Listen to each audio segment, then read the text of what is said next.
Bismillahirrahmanirrahim. Assalamualaikum warahmatullahi wabarakatuh. Waalaikumsalam warahmatullahi wabarakatuh. Susunan acara diseminasi aksi nyata calon guru penggerak Angkatan 11 Kabupaten Sopeng. Acara pertama, pembukaan.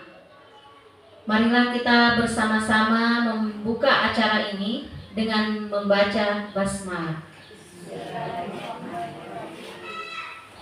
Acara kedua, pembacaan doa oleh Ibu Hajah Juhraini. Dengan ini dipersilakan.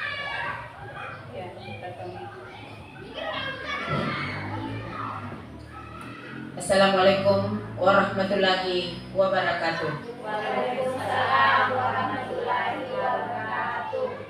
Marilah kita bersama-sama memanjatkan doa sesuai dengan agama dan keyakinan kita masing-masing, agar senantiasa berada dalam lingkungan dan maghfirahnya. Bismillahirrahmanirrahim. Alhamdulillahirabbil alamin.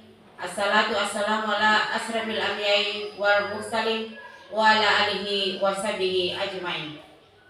Ya Allah, ya Tuhan kami berkumpul di tempat ini dalam acara diseminasi aksi nyata CGP Angkatan ke-11 Kabupaten Sopeng. Ya Allah, ya Tuhan kami, sesungguhnya aku meminta kepadamu ilmu yang bermanfaat, rezeki yang baik, dan amalan yang diterima. Ya Allah, ya Tuhan kami, mudahkanlah kami dalam menerima ilmu yang dapat kami amalkan. Ya Allah, ya Tuhan kami, berilah kami kesehatan, kekuatan, dan kemampuan dalam memahami ilmu yang dapat bermanfaat bagi kami dan orang lain. Ya Allah, sesungguhnya kami meminta kepadamu kebaikan hari ini dan kebaikan hari esok, dan kami berlindung kepadamu dari kejelekan hari ini dan hari esok. Ya Allah, ya Tuhan kami, kabulkanlah dan terimalah doa kami. Rabbana atina fid dunya hasanah wa fil akhirati hasanah wa qina adzabannar. Subhana rabbika rabbil izzati amma yasifun wa salamun alal mursalin walhamdulillahi rabbil alamin. Assalamualaikum warahmatullahi wabarakatuh.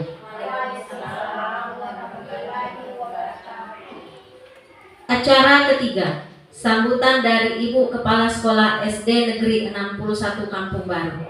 Dengan ini dipersilakan.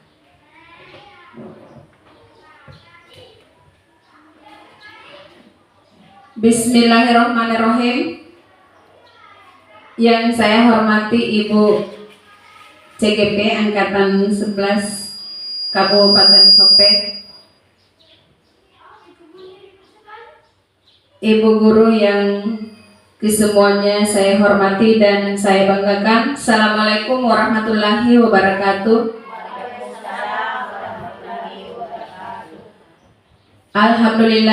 Alhamdulillahirabbil alamin. Marilah kita senantiasa memanjatkan puji dan syukur kehadirat Allah Subhanahu wa taala, di mana pada siang hari ini Allah masih memberikan kita kesempatan, kesehatan, sehingga kita bisa sama-sama berada di tempat ini dalam suatu rangkaian acara partisipasi pada kegiatan diseminasi CGP Angkatan 11 tahun 2024 Kabupaten Sopeng. Selanjutnya, salawat dan salam senantiasa kita kirimkan kepada Nabi Muhammad SAW, Nabi yang senantiasa menjadi panutan bagi kita semua. Jadi Bapak Ibu yang saya hormati, kegiatan diseminasi pada siang hari ini merupakan suatu rangkaian acara, merupakan suatu rangkaian tugas dari calon guru penggerak Angkatan 11 yang ada di sekolah kami. Nah, adapun materi nanti yang akan disampaikan itu tentang penerapan disiplin positif. Nah, kenapa guru yang diundang? Kenapa audiensnya adalah guru? Karena kita tahu bahwa disiplin positif itu harus berawal dari guru. Perilaku guru, tindakan guru, ucapan guru itu merupakan awal dari penerapan disiplin positif di sekolah. Nah, ketika guru belum bisa menerapkan disiplin positif, nah otomatis siswa juga belum bisa. Jadi makanya audiensnya sekarang adalah guru, karena gurulah yang menjadi pembelajar, pusat pembelajar di sekolah yang akan nanti berhadapan dengan siswa. Jadi disiplin positif harus berawal dari guru. Jadi kegiatannya nanti mudah-mudahan apa yang disampaikan nanti dari CGP bisa menjadi panduan, bisa menjadi petunjuk bagi kita semua warga sekolah untuk menerapkan disiplin positif di sekolah. Kemudian selanjutnya bahwa disiplin positif itu harus dari kegiatan tingkah laku sehari-hari, ya, tindakan kita sehari-hari, perilaku kita sehari-hari. Jadi bukan sesuatu yang dibuat-buat. Jadi harapan saya di sini semoga setelah menerima nanti materi dari CGP tentang penerapan disiplin positif di sekolah, apa yang kita cita-citakan di sekolah semuanya bisa tercapai dengan baik, terkhusus kepada penerapan disiplin positif bagi anak-anak, agar pembelajaran di kelas itu bisa menjadi menyenangkan, aman, nyaman, ya. Semua adalah berpusat kepada murid. Jadi tujuan kita nanti adalah kepada murid, tetapi guru yang perlu pertama kali mengetahui seperti apa tindakan apa yang harus dilakukan untuk kegiatan penerapan disiplin positif ini. Dan selanjutnya harapan kepada Ibu CGP, mudah-mudahan selanjutnya bisa menjadi motivator. Ya, bisa menjadi motivator kepada teman-teman guru dalam rangka penerapan disiplin positif di sekolah.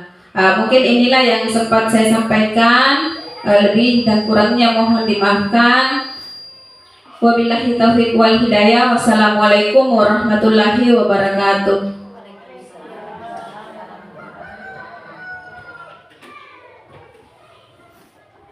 Acara selanjutnya pemaparan materi oleh Ibu Nur Hayati sebagai calon guru penggerak angkatan ke-11 Kabupaten Sopeng.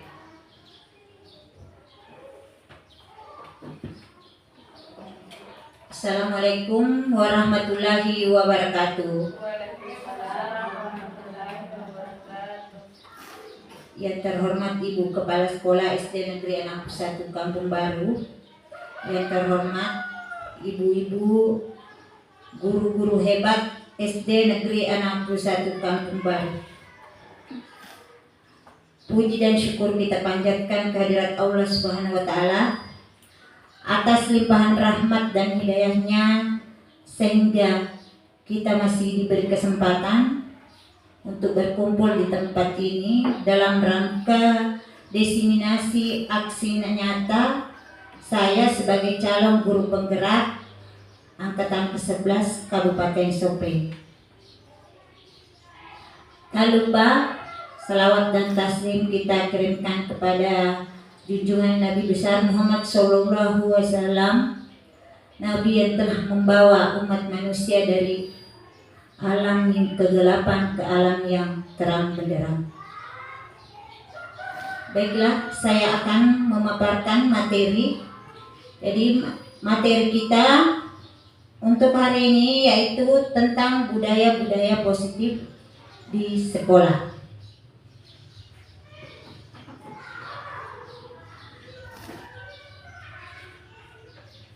Adapun latar belakang budaya positif ini merupakan perwujudan dari nilai-nilai atau keyakinan universal yang diterapkan di sekolah.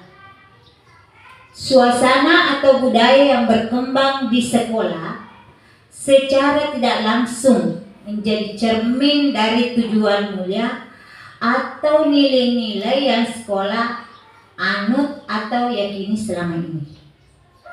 Untuk itulah menciptakan lingkungan positif agar terbentuk suatu budaya positif adalah suatu proses perjalanan pendidikan yang harus kita jalani.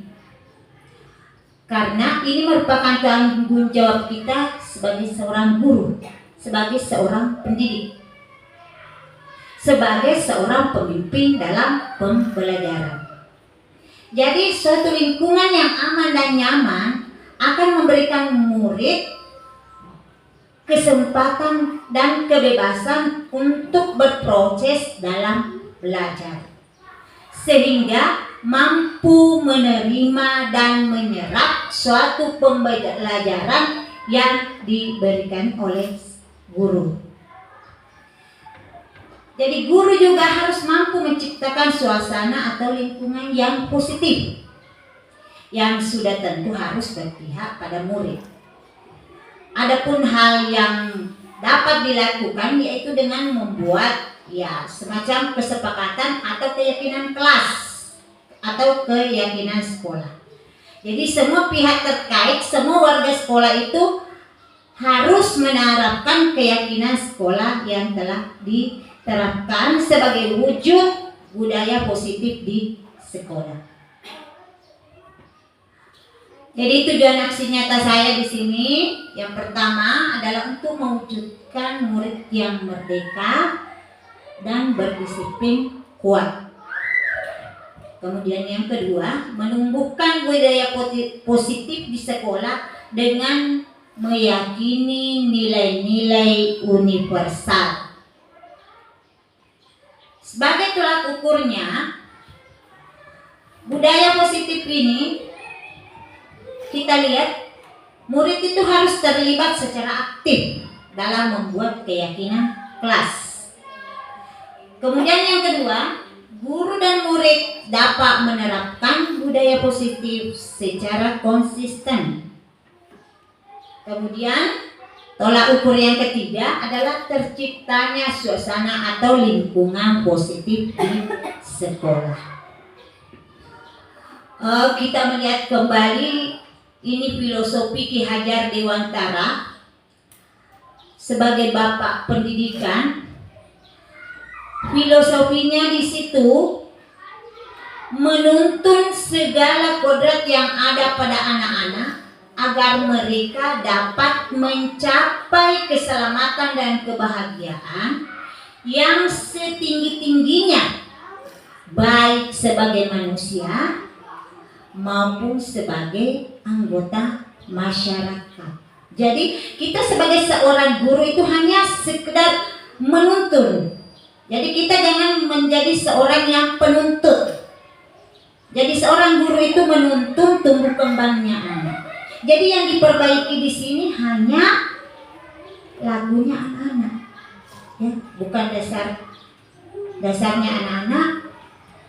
Seumpama kita seorang petani, kita ini seorang guru, kita ini seorang petani yang menuntun tumbuh kembangnya padi. Dengan jalan bagaimana? Dengan jalan yang kita rawat, kita perbaiki keadaan atau kondisi tanah, kemudian ulat-ulat yang ada di sekitar padi tersebut, ya kita hilangkan. Ya begitu juga tugas kita sebagai seorang guru, hanya menuntun. Ya menuntun dalam artian itu semua proses apapun pembelajaran itu harus berpihak kepada anak. Jadi sudah sewajarnya memang kita sebagai seorang guru harus memiliki kemampuan untuk mewujudkan budaya positif di sekolah. Ya. Jadi apa itu budaya-budaya positif? Jadi ini berdasarkan dari konsep-konsep intinya. Jadi budaya-budaya positif ini konsep intinya ada disiplin positif, memahami motivasi perilaku manusia, 5 kebutuhan dasar manusia, kemudian posisi kontrol seorang guru, kemudian pembuatan keyakinan sekolah atau keyakinan kelas, dan penerapan segitiga restitusi dalam penyelesaian masalah yang mungkin timbul di sekolah. Sekarang kita melangkah ke disiplin positif. Apakah itu disiplin positif? Jadi disiplin positif di sini adalah cara penerapan disiplin yang mengajarkan anak bertanggung jawab dan menumbuhkan kesadaran diri berdasarkan nilai-nilai kebajikan. Kemudian disiplin positif itu lebih mengarah ke disiplin diri yang dapat mengontrol diri dalam melakukan tindakan.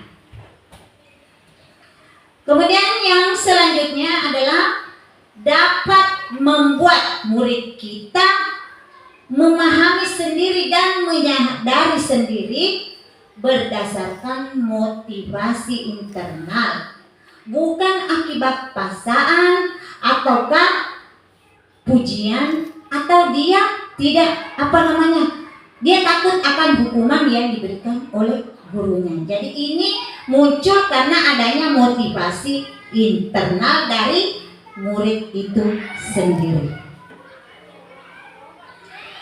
Sekarang motivasi perilaku manusia. Jadi motivasi perilaku manusia ini terdiri atas 2, dan itu juga yang dimiliki oleh murid-murid kita di sekolah. Yang pertama motivasi eksternal, ini motivasi dari luar, dan motivasi internal, motivasi yang muncul dari dalam diri murid sendiri. Jadi motivasi eksternal ini atau dorongan eksternal ini muncul karena murid atau anak-anak kita itu ingin menghindari ketidaknyamanan atau hukuman yang mungkin bisa didapatkan apabila melanggar peraturan yang ada. Itu. Jadi itu termasuk motivasi eksternal. Kemudian yang kedua, murid ingin mendapatkan imbalan atau penghargaan dari orang lain. Jadi mungkin murid-murid kita ini bertindak hanya karena ingin mendapat sanjungan, hanya ingin mendapat pujian dari gurunya. Jadi bukan atas kesadaran dia sendiri, tidak. Hanya karena dia ingin disanjung, dia ingin dipuji, dia takut akan hukuman, dia takut akan sanksi yang diberikan. Makanya dia bertindak harus mematuhi peraturan yang ada. Kemudian motivasi yang kedua yaitu motivasi internal, dan inilah yang harus diharapkan muncul atau ada dalam diri murid. Jadi motivasi internalnya itu muncul karena dia menghargai dirinya sendiri. Jadi murid ini menghargai dirinya sendiri dengan nilai-nilai yang mereka percaya. Ya, jadi muncul atas kesadaran diri sendiri dari siswa, dari murid kita. Kemudian konsep inti selanjutnya adalah 5 kebutuhan dasar manusia. Ya, jadi 5 kebutuhan dasar manusia ini juga otomatis dimiliki oleh murid kita. Yang pertama adalah kebutuhan bertahan hidup. Kemudian yang kedua, kebutuhan kasih sayang dan rasa diterima. Kemudian yang ketiga, kebutuhan penguasaan. Yang keempat, kebutuhan kesenangan. Dan yang kelima adalah kebutuhan kebebasan. Jadi itulah 5 kebutuhan dasar manusia yang ada juga pada murid-murid kita. Ya, lanjut.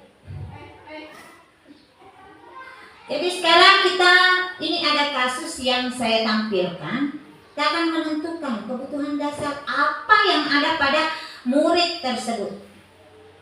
Jadi di sini ada kasus. Ini Ibu Ambar, ya, seorang pendidik sama juga seperti kita, profesinya sebagai seorang pendidik, guru wali kelas 2A di SD Pelita Hati.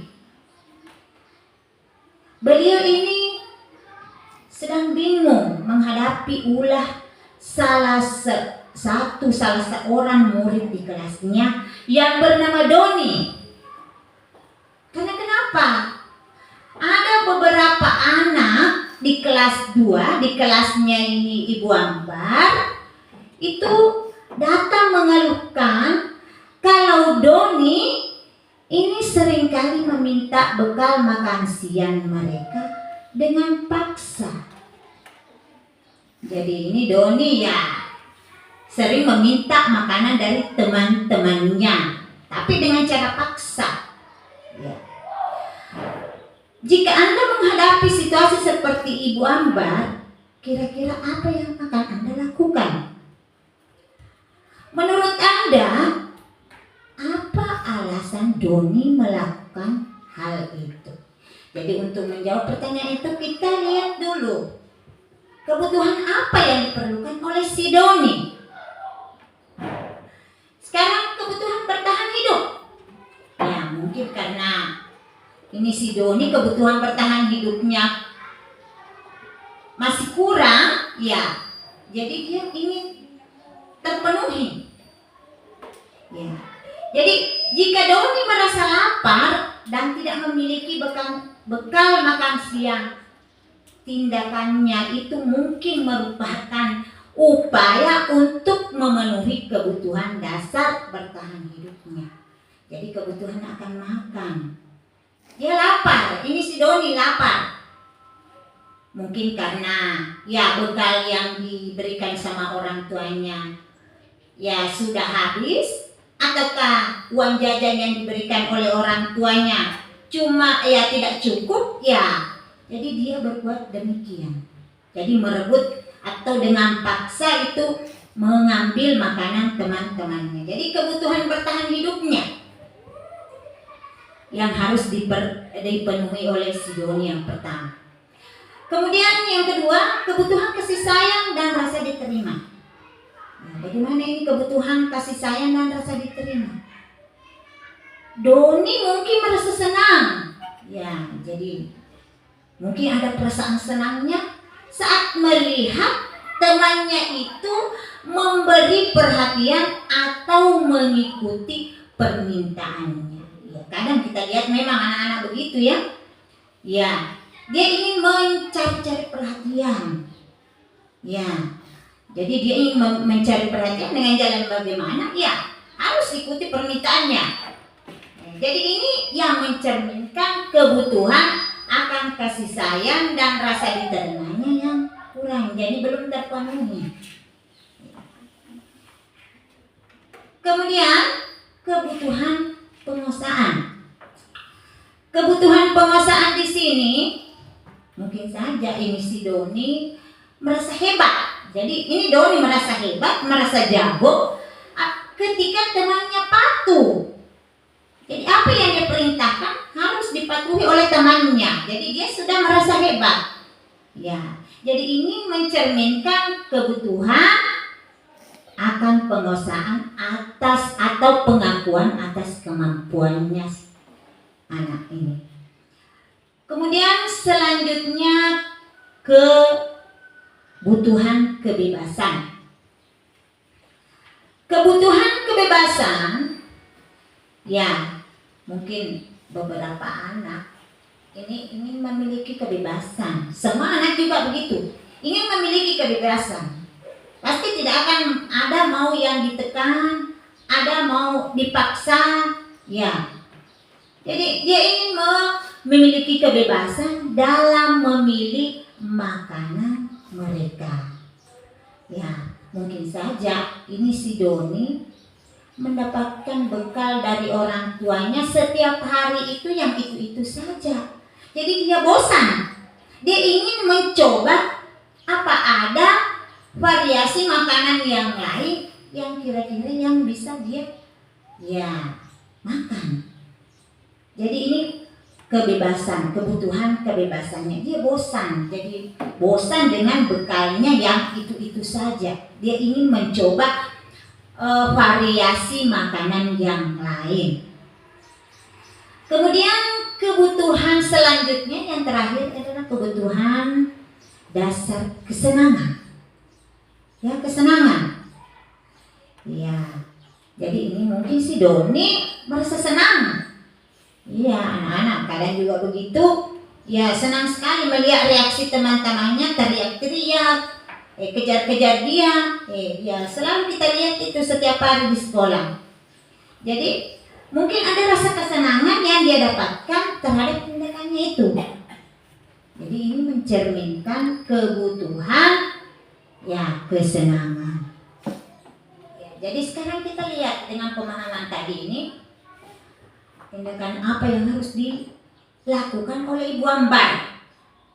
Jadi Ibu Ambar ini dapat mengambil tindakan yang lebih bijaksana. Ya, sama seperti kita juga itu, kalau terjadi permasalahan, kita sebagai seorang guru, sebagai seorang pendidik, ya mengambil tindakan-tindakan yang lebih bijaksana. Jangan langsung menghukum, jangan langsung ini. Ya, kita pertimbangkan dulu tindakan-tindakan yang lebih bijaksana. Ya.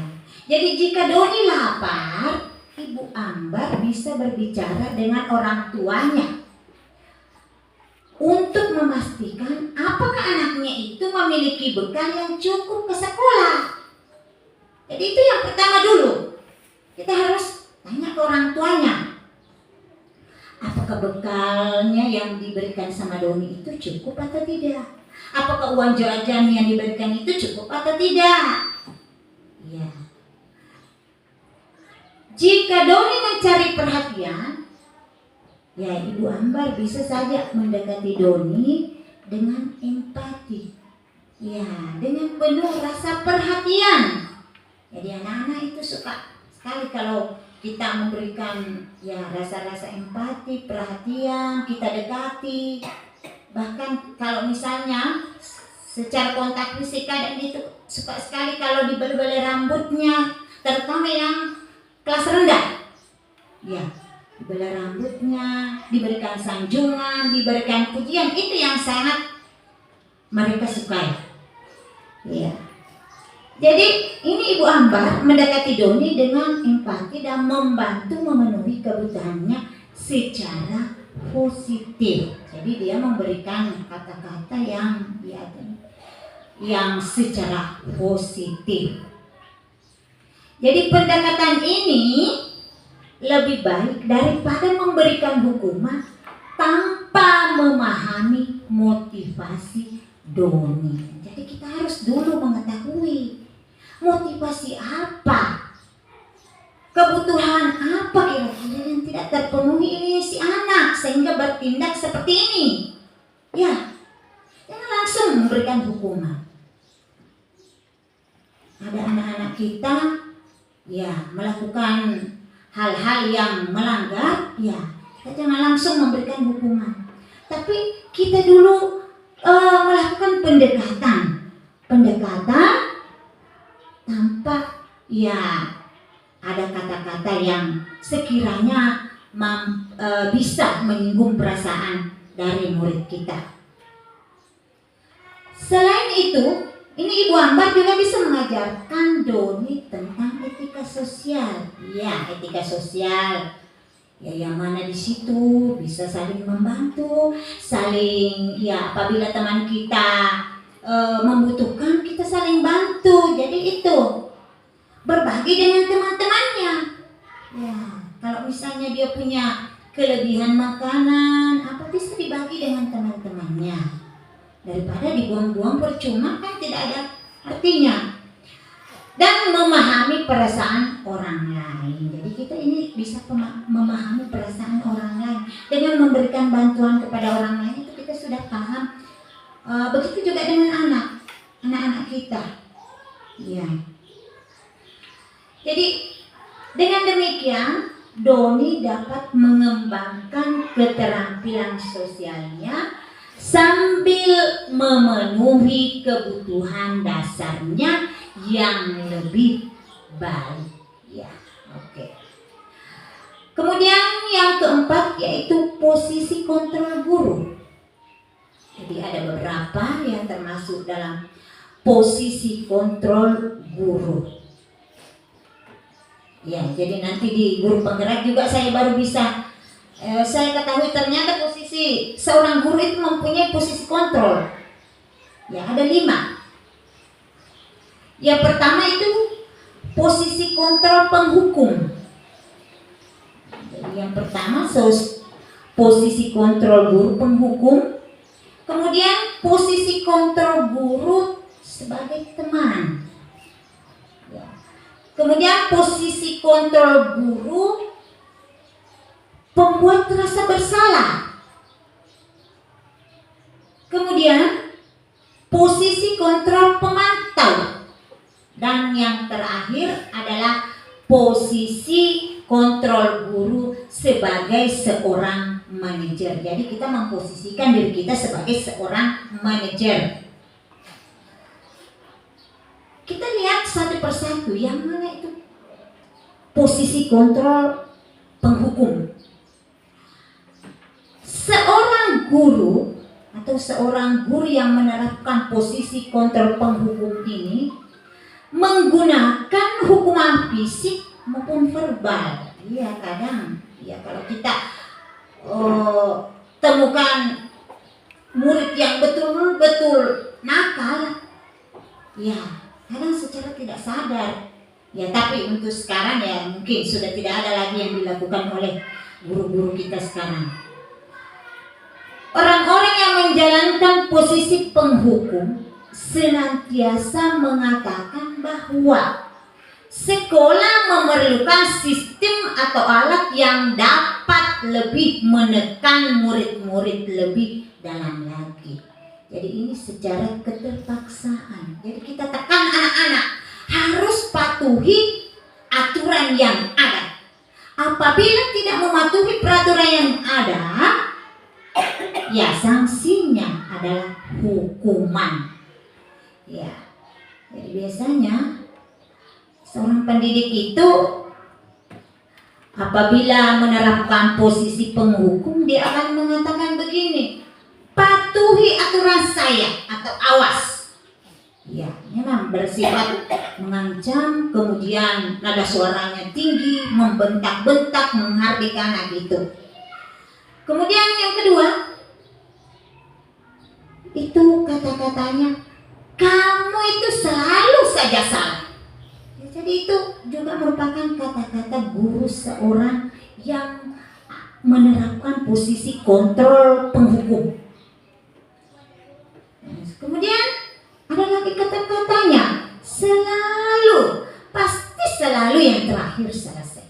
Kalau misalnya ada murid kita kasihan yang mungkin IQ-nya memang agak kurang, kalau mengerjakan tugas itu selalu kasihan di belakang, paling terakhir. Jadi ya pasti dia katakan, selalu saja, pasti selalu ya kamu yang terakhir selesai. Jadi itulah yang dikatakan oleh seorang guru yang berada pada posisi kontrol penghukum. Jadi guru yang ada pada posisi seperti ini, dia itu percaya hanya ada satu cara agar pembelajaran bisa berjalan, yaitu dengan cara menekan atau memaksa siswa untuk mematuhi peraturan yang ada. Kemudian yang kedua, posisi kontrol pembuat merasa bersalah. Yang manakah itu? Ya, pada posisi ini biasanya seorang guru atau pendidik itu dia akan bersuara lebih lembut, suaranya ya kayak orang memelas. Ya, jadi pembuat rasa bersalah ini akan menggunakan keheningan yang membuat siswa atau murid kita itu merasa tidak nyaman, bersalah, atau bahkan rendah diri. Ya, ada contoh kata-katanya. Kata-kata yang biasa dikeluarkan atau yang diucapkan oleh seorang guru yang menerapkan posisi kontrol pembuat rasa bersalah. Misalnya seperti ini. Ibu sangat kecewa sekali dengan kamu, nak. Ya, kalau tidak mengerjakan tugas, pasti saya akan dimarahi sama ibu kepala sekolah. Jadi ini anak-anak pasti akan merasa, saya yang bersalah. Ibu guruku nanti dimarahi sama kepala sekolah kalau saya tidak kerjakan misalnya tugas itu.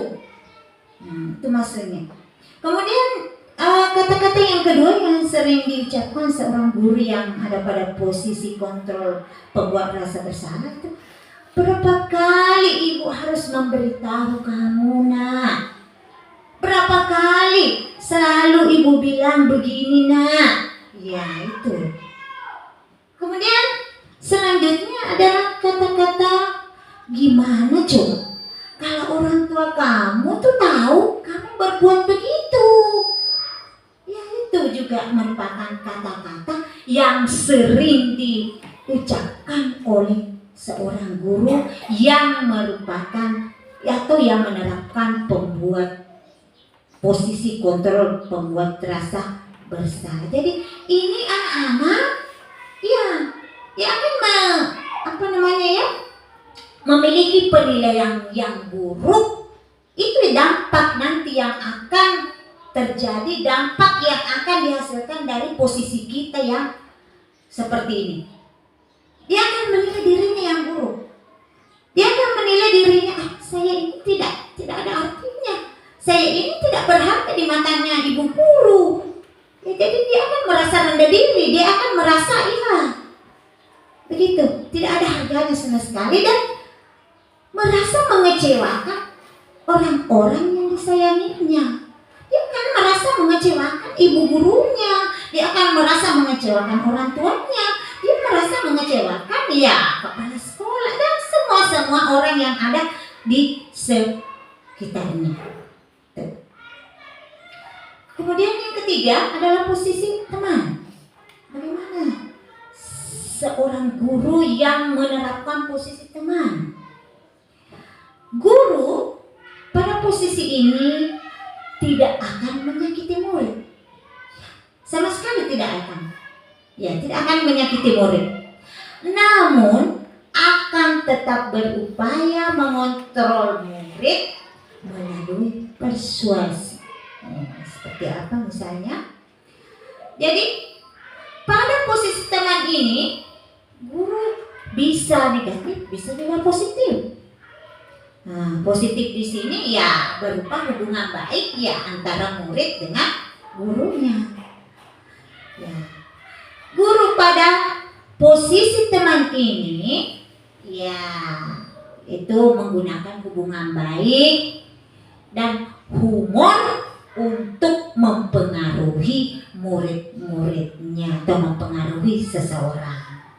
Jadi adapun yang sering dia ucapkan yang pada posisi ini contohnya, ayo bantulah demi bapak ya nak, demi ibu ya nak, tolong bantu ibu kerjakan tugasnya. Ya, itu. Kemudian yang kedua, ayo ingat, tidak bantuan ibu selama ini. Kemudian yang ketiga, ya sudah, kali ini tidak apa-apa, nanti ibu yang akan bereskan. Jadi bantuan ini dari guru lagi. Jadi hal negatif dari posisi teman ini, bila suatu saat guru tersebut tidak bisa hadir ke sekolah atau ada halangan dan tidak bisa membantu ini murid, maka murid akan kecewa dan berpikiran, saya pikir ibu adalah teman saya. Jadi pasti ada terbesit dalam pikirannya, saya pikir ibu adalah teman saya. Jadi murid ini merasa dikecewakan, dan tidak mau lagi berusaha, tidak ada usahanya sama sekali, karena dia tergantung saja pada ibu gurunya yang dia anggap sering membantu dia. Jadi hal lain yang lagi yang bisa ditimbulkan atau dampaknya itu jadi murid ini bertindak hanya untuk guru tertentu. Jadi tidak berlaku untuk semua guru. Untuk guru yang dia anggap saja yang sering membantu dia, jadi itu saja yang dia berlaku untuk dia. Jadi murid akan tergantung pada guru tersebut. Lanjut ke posisi pemantau. Jadi posisi pemantau berarti ini mengawasi. Memantau berarti mengawasi. Setiap hari itu juga kita selalu mengawasi, kita memantau bagaimana tindakannya anak-anak, perilakunya di kelas, di lingkungan sekolah.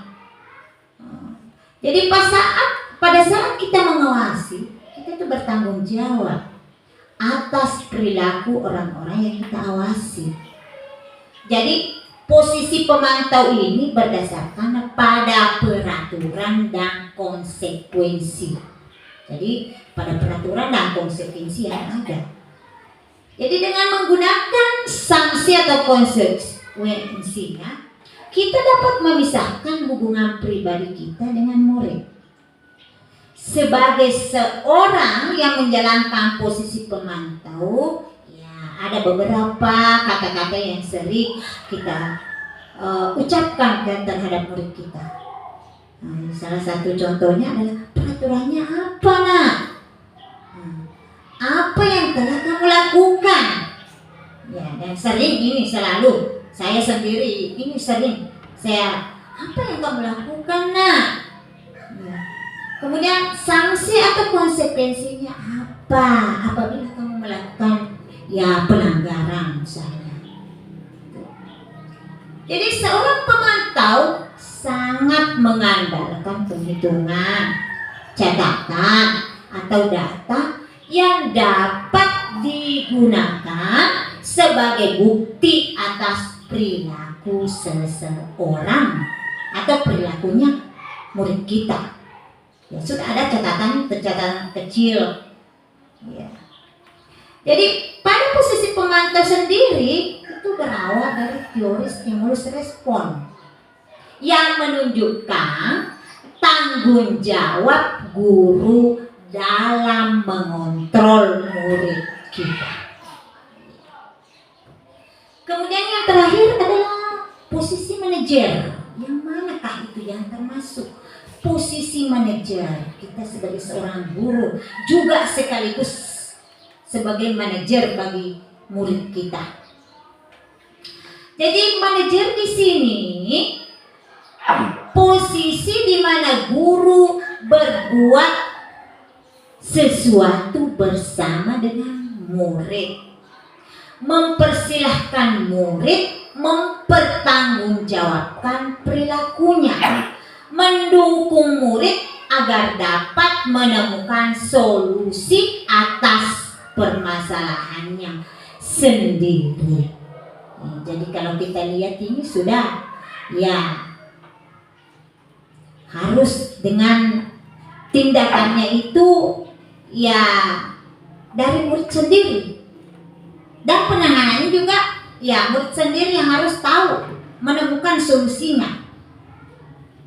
Jadi seorang manajer memiliki keterampilan di posisi teman maupun pemantau, dan dengan demikian bisa jadi di waktu tertentu kembali kepada kedua posisi tersebut bila diperlukan. Jadi ada beberapa kata yang biasa diucapkan oleh guru yang menerapkan posisi manajer di sini.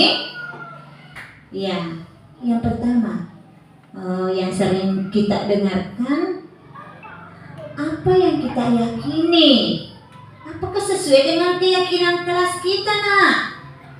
Itu pertanyaan yang sering kita ucapkan pada murid kita. Apa yang kita yakini, apakah sesuai dengan keyakinan kelas kelas kita. Ya. Kemudian yang kedua, apakah kamu meyakininya?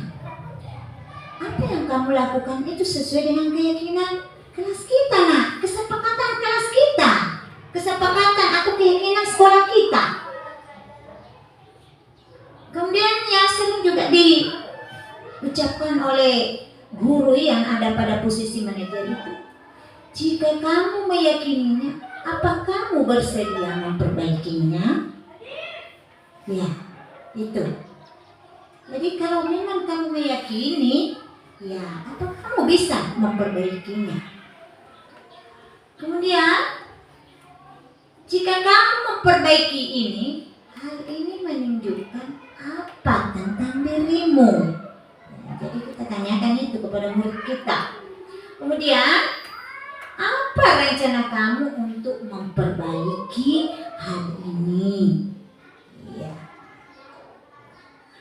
Jadi itulah posisi kontrol guru dan posisi kontrol yang sangat dan harus diterapkan, ya.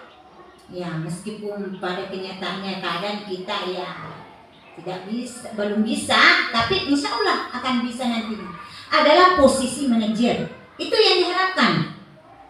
Jadi posisi manajer di sini itu guru bersama murid berbuat bersama, berbuat sesuatu bersama, mempersilahkan murid mempertanggungjawabkan perilakunya dan mendukung murid agar dapat menemukan solusi atas masalahnya sendiri.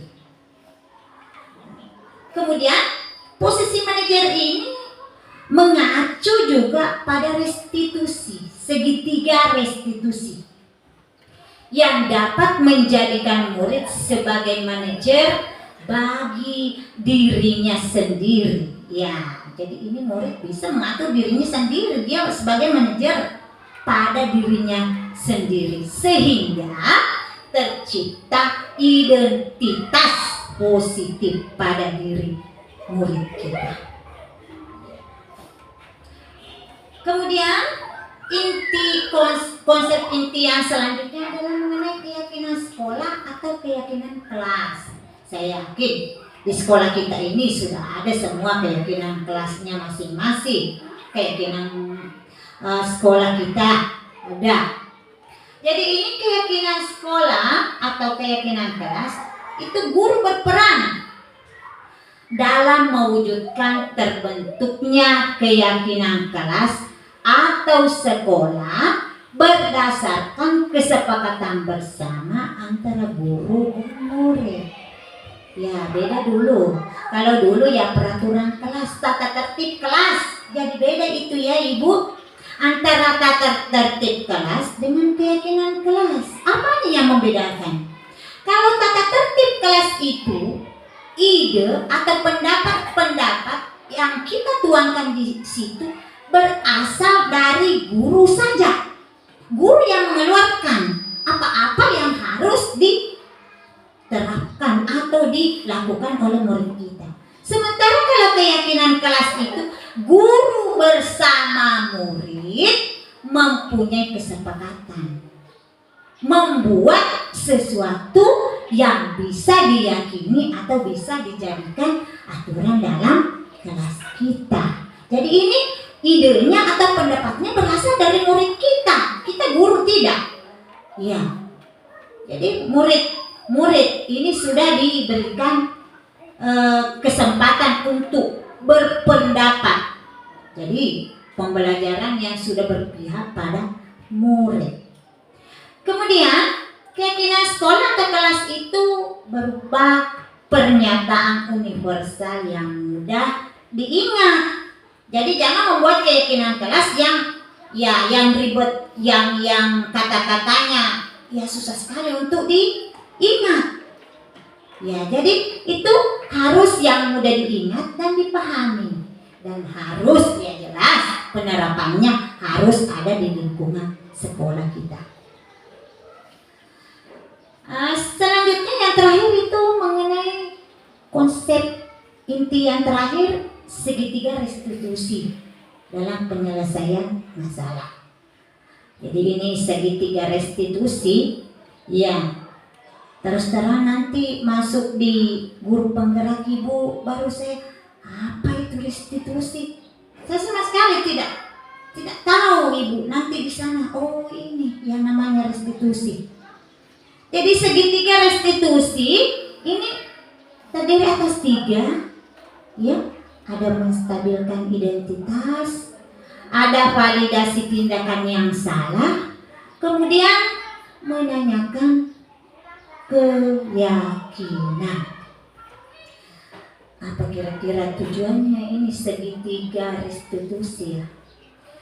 Jadi ini segitiga restitusi tujuannya untuk mewujudkan murid yang memiliki karakter mandiri dan bertanggung jawab. Jadi murid ini ya harus ya diarahkan untuk memiliki karakter yang mandiri, karakter yang ya jangan lagi dibantu-bantu sama orang lain. Jadi memiliki karakter mandiri dan bertanggung jawab pada apa yang dia lakukan. Ya, jadi dia bertanggung jawab apa yang dia lakukan harus dipertanggungjawabkan. Dia menemukan solusinya. Apa yang harus dia kerjakan untuk menyelesaikan masalahnya. Jadi ini restitusi adalah suatu proses menciptakan kondisi bagi peserta didik di sekolah untuk memperbaiki kesalahan-kesalahan yang mungkin ya muncul atau yang dilakukan oleh siswa atau murid kita, sehingga mereka itu dapat kembali pada kelompok mereka dengan karakter yang kuat. Jadi tidak ada rasa ya, kalau misalnya tadi kita terapkan posisi kontrol yang membuat rasa bersalah, ya murid kita tidak ada rasa rendah dirinya, merasa tidak dihargai, tapi dia ya mempunyai karakter yang mandiri dan bertanggung jawab. Jadi di sini ada kasusnya. Jadi ini terjadi pada murid kita. Kebetulan pada waktu itu ya mungkin Bapak Ibu guru ada kegiatan 17-an dan ini betul-betul terjadi Bu. Ini siswa kita yang bernama Sulfikar ya, yang kelas 5 itu. Dia memang ya begitulah kita tahu bersama. Dia itu baku hantam dengan Asraf. Jadi saya tidak mengerti apa masalahnya. Setelah saya panggil, ya ternyata ini Sulfikar, dia mengotori dan menginjak-injak tas temannya. Jadi tasnya Asraf itu dia injak-injak, dia kotori. Nah dan saya lihat sendiri memang ya tasnya Asraf kasihan pada waktu itu ya penuh dengan kotoran. Ya dia injak ini pakai kaki. Ya. Jadi ini Asraf murid kelas 6. Jadi Asraf ini tidak terima, ya jelas saja dia tidak terima, siapa yang mau diinjak-injak barangnya ya ini.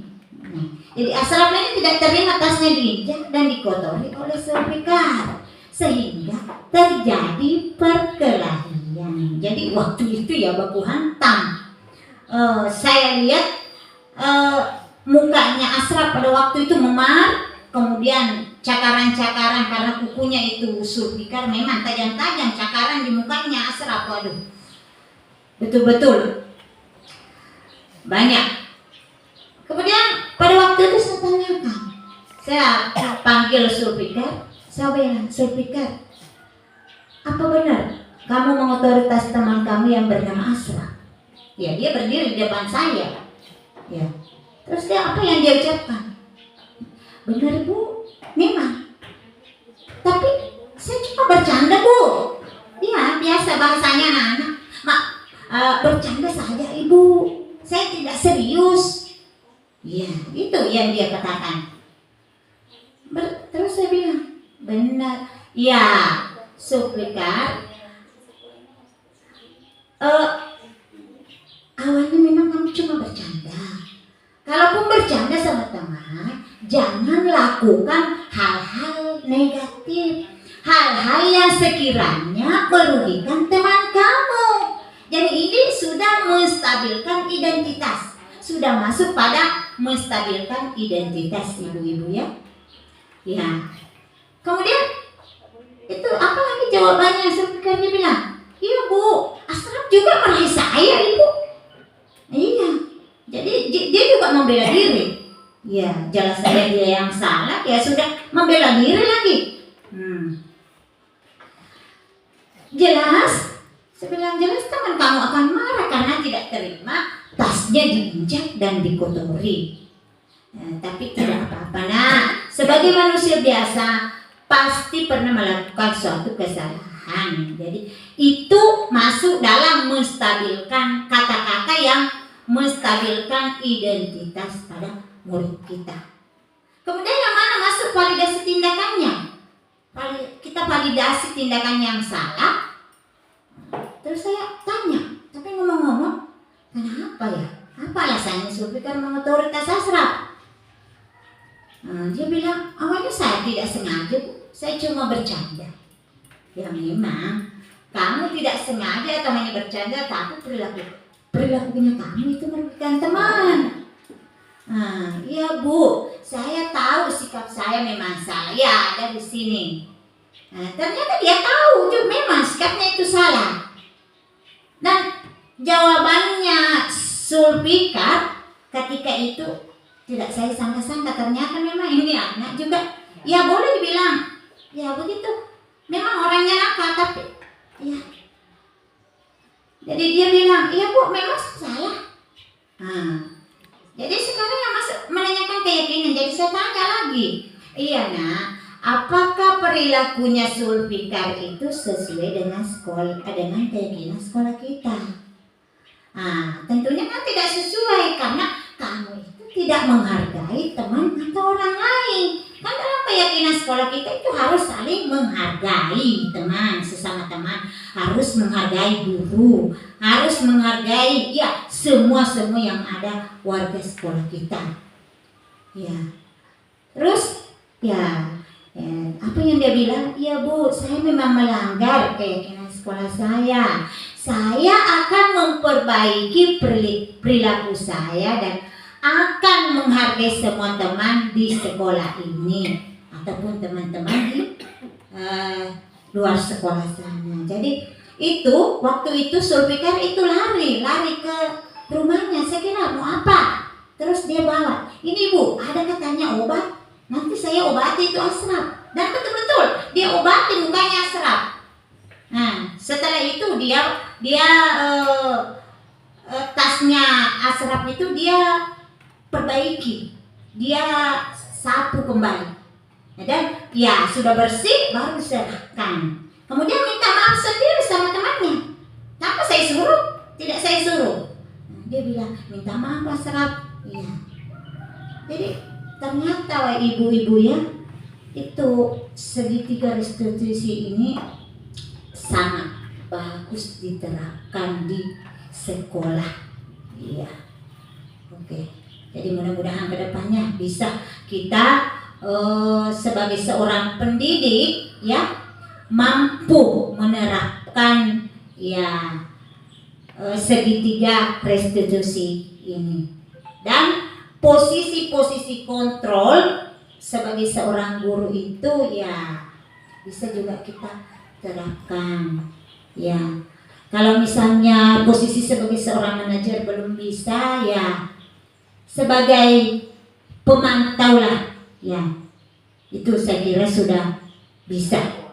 Asalkan bukan posisi sebagai penghukum, kasihan anak-anak ya, langsung dipukul, langsung di ini, aduh jangan Ibu ya.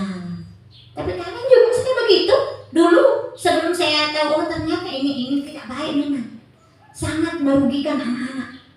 Itu berdampak pada kejiwaannya anak-anak. Ya. Ya, jadi itu.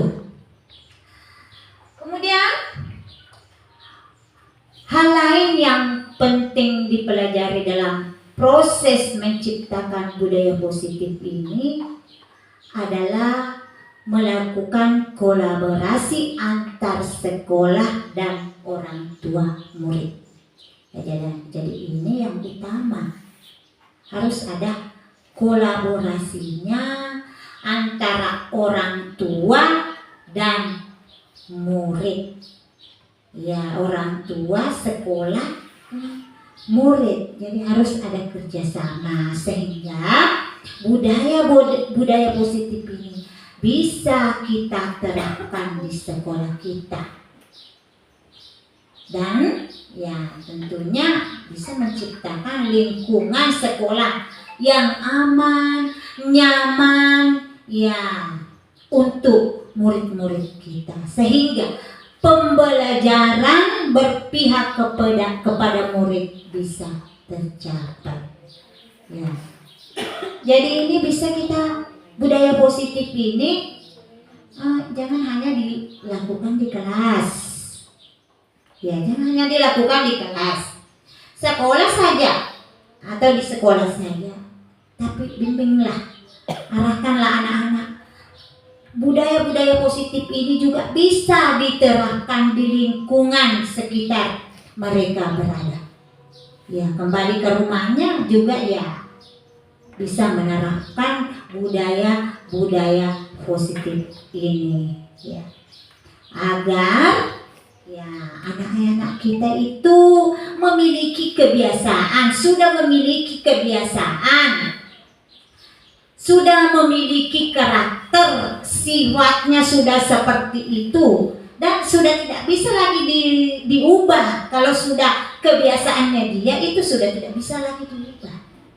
Jadi sudah anak-anak sudah terbiasa dengan hal-hal yang positif, ya nanti dibawa juga ke rumahnya, nanti dibawa ke lingkungan sekitarnya. Ya, jadi dengan adanya budaya-budaya positif ini sekiranya mampu ya memberikan dampak yang bagus bagi anak-anak kita ya, agar nantinya bisa menjadi generasi penerus bangsa yang menjadi harapan bangsa dan sesuai dengan profil pelajar Pancasila. Ya, jadi profil pelajar Pancasila itu yang utama.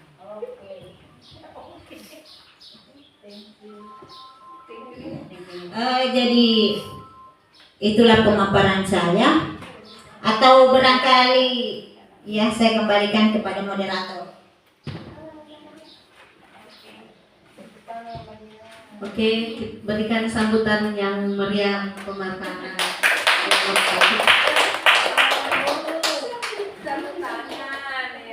Oke, ya alhamdulillah luar biasa pemaparan yang tadi Ibu Nur, calon guru penggerak angkatan 11 Kabupaten Sopeng.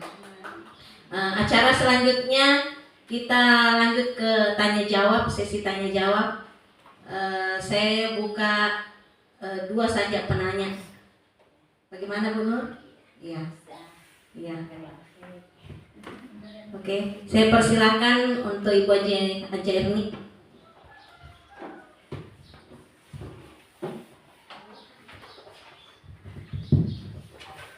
Terima kasih atas kesempatan yang diberikan.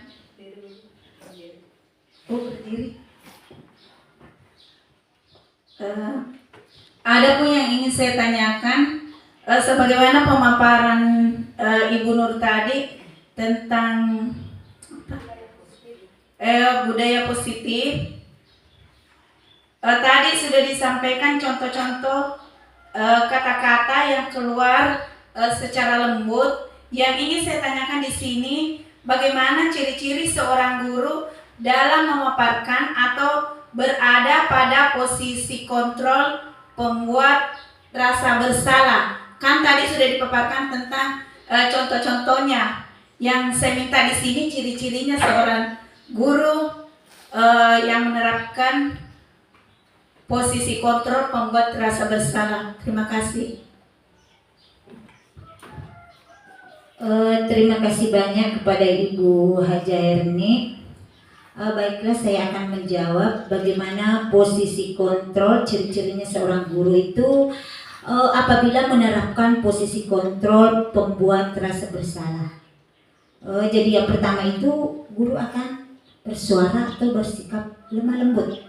Itu ciri-ciri yang pertama. Jadi suaranya tidak besar, suaranya tidak menggelegar, tidak menakutkan, tapi suaranya itu lembut. Ya, lemah lembut. Kemudian yang kedua, itu dia suka berceramah, kemudian menunjukkan rasa kekecewaan pada muridnya. Ya, dia menunjukkan rasa kecewa. Ya. Kemudian ciri yang ketiga itu menjadikan keheningan. Jadi dia menciptakan keheningan yang membuat murid kita ini merasa tidak nyaman. Kemudian bersalah dan rendah diri. Jadi itulah ciri-ciri daripada guru yang menerapkan posisi kontrol pembuat rasa bersalah. Ya, bagaimana untuk Ibu Haji? Ya, jadi kita lanjut. Oke, selanjutnya pertanyaan kedua. Saya beri kesempatan untuk Bu Asmania.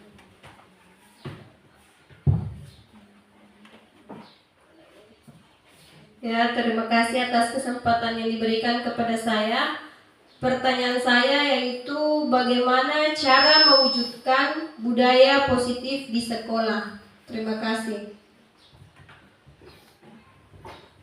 Terima kasih banyak kepada rekan saya Ibu Niar. Baiklah, saya akan menjawab.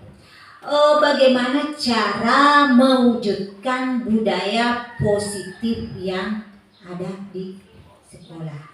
Jadi caranya yaitu dengan adanya kolaborasi, adanya kerjasama antara semua warga sekolah. Nah, dengan adanya keyakinan ini, keyakinan yang telah disepakati itu bisa dijalankan secara bersama-sama kepada semua warga sekolah. Ya, itu jawaban saya. Bagaimana Ibu Nia? Ya,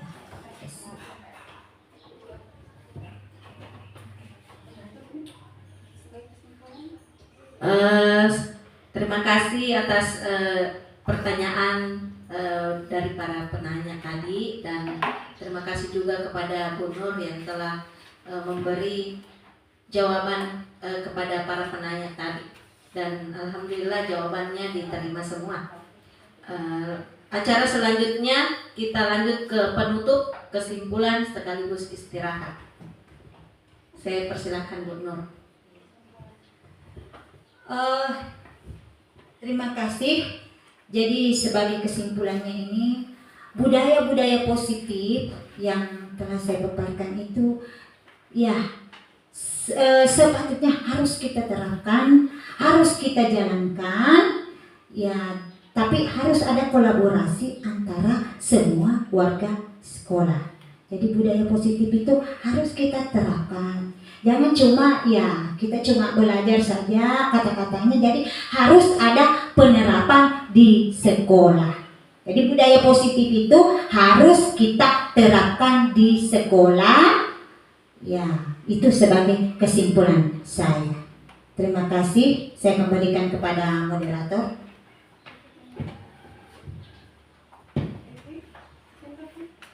Demikian kegiatan kita hari ini. Saya akhiri acara diseminasi aksi nyata CGP Angkatan 11 Kabupaten Sopeng ini dengan bersama-sama mengucapkan Alhamdulillah. Assalamualaikum warahmatullahi wabarakatuh. Waalaikumsalam.